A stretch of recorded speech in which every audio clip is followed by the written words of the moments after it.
Now, the Iranian government says it's building 2 more nuclear reactors, another sign that it has no interest in placating Western fears that the Islamic Republic may be building a bomb. Now, Channel 4 News has obtained footage which shows the new president, Nejad, claiming he was surrounded by a divine light when he was addressing the UN Security Council back in September. And he's recently said that all his country's policies should be based on the second coming of a mystical religious figure. Our international editor, Lindsay Hilsum, has been to Tehran and to the Jamkaran shrine just outside the holy city of Qom to find out how the president's messianic devotion to the Shia Muslim saint the Mahdi is shaking up the country. Jamkaran, the shrine to the 12th Imam, the Mahdi. The faithful write their prayers. He is their most revered saint, their only hope. One day, they believe, he'll return to earth through the well which lies under the postbox. In the meantime, they mail him their wishes. One woman prays the Mahdi will cure her son's opium addiction. In the men's section, more prayers. A terminally ill child, a daughter still unmarried, unemployment, all the problems of poverty. Many mullahs say the well and postbox a mere superstition. But thousands of Iranians come to the Jamkaran shrine every Tuesday evening. They're looking for a sign that the Mahdi will return soon. Now it seems the Mahdi has become political. Iran's new president says he's a devotee of the 12th Imam and of Jamkaran. One of the first things Mahmoud Ahmadinejad did on becoming president was to allocate $17 million to this shrine for the 12th Imam, the Mahdi. All Shias believe that one day the Mahdi will return, but some Iranians are beginning to worry that their new president is reorienting the country's politics towards that day. It's as if Tony Blair had said that from now on Britons should be preparing for the second coming of Jesus. Darkness falls and still the pilgrims come. They're warding off the evil eye. For 8 years Iran was run by reformists who talked of democracy and disparaged such religiosity. But the new president talks the language of the people. Some are keen to praise him, provided they don't have to look a woman journalist in the eye. Mr. Ahmadinejad is the only president in 28 years who came with a slogan of bringing justice, saying that he is one of us, cut from the same cloth. He proudly invokes the name of God the Merciful, and after that he always prays for the coming of the Mahdi. With this sentence, he proves that he and the government he has formed are all lovers of the Mahdi. He repeated that prayer when he addressed the UN General Assembly last September, calling on God to hasten the coming of the Mahdi. A DVD circulating secretly in Tehran and on the internet shows the president a few days later entering a house with a senior conservative Ayatollah. They sit and drink tea in the traditional manner. What he says about his experiences in New York gives a rare insight into how Mr. Ahmadinejad really thinks. On the last day, when I was speaking before the assembly, one of our group told me that when I started to say, "In the name of God, the Almighty and Merciful," he saw a light around me, and I was placed inside this aura. I felt it myself.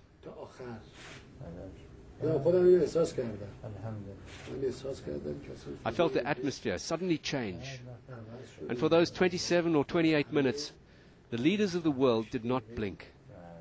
When I say they didn't bat an eyelid, I'm not exaggerating, because I was looking at them, and they were rapt.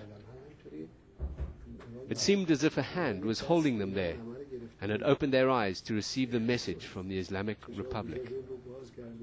The reformists are horrified that this is the image of Iran being seen around the world. In the last 8 years, the reformists tried to give a very clear sign to the world that the Islam in Iran is not so fanatic. And I think the new government, they want to go back 3 decades. And not only they want to go back themselves, but they want to pull back the country for 3 decades So everybody now is worried about the future. Happy landings. It's the annual day of the Basij, a paramilitary organization meant to protect the country. 3 decades ago, they were the vanguard of the Islamic Revolution. Today, they're showing off their skills and their air force. This is Mr. Ahmadinejad's power base, his enforcers amongst the population, although it looks as if not everyone's in step. We caught up with the president and asked what he meant when he said Iranians should prepare for the return of the Mahdi. The reply, they must be pure and devout. Mr. Ahmadinejad shocked Western governments when he said Israel should be wiped off the face of the earth. He used Basij Day to send another hardline message to Europe and America, to the countries trying to prevent Iran from developing nuclear technology. You, whose arsenals are full of nuclear weapons, you who have used nuclear weapons this century against defenseless people and nations, you who used depleted uranium in the Iraq war, you whose arsenals are full of chemical and biological weapons, who are you to come out and say that you're suspicious of Iran's nuclear program?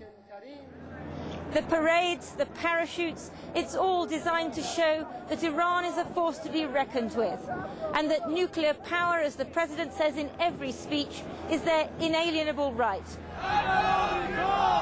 A human chain, symbolically protecting the country. The reformists fear the president's harsh words will lead to Iran being called up in front of the UN Security Council on suspicion of making a nuclear weapon. We want nuclear technology to enhance Iran's standing in the world. But if that means we will have to sacrifice the power we already have because of sanctions or even more extreme measures against us, then in reality we will have gained the technology, but we won't have increased our power and influence at all. The Bright Future Institute at Qom, devoted to the study of the Mahdi and other messianic cults. They catalogue the literature and answer questions from the public, sent in by email, phone or letter. The most common query is, how will we know that the Mahdi is about to return? So this is representing Imam MEHDI. The children's books they design show what a wonderful world it will be afterwards. But just like fundamentalist Christians, Shias believe the Messiah's second coming will be heralded by an apocalypse, war and chaos. They don't say it publicly, but some Iranians worry that their new president has no fear of international turmoil. They think it's just a sign from God. Iranians mourn their imams, their saints, as if they died yesterday, not centuries ago. They voted out the reformists who talked of democracy and human rights, but brought no real improvement to the lives of the poor. Iran's new president may alarm the educated elite and Western leaders, but the faithful aren't looking for clever diplomacy over nuclear power. They're looking to the president and the Mahdi for a miracle. Lindsay Hilsum, Channel 4 News, Tehran. The leadership style of President Ahmadinejad in Iran.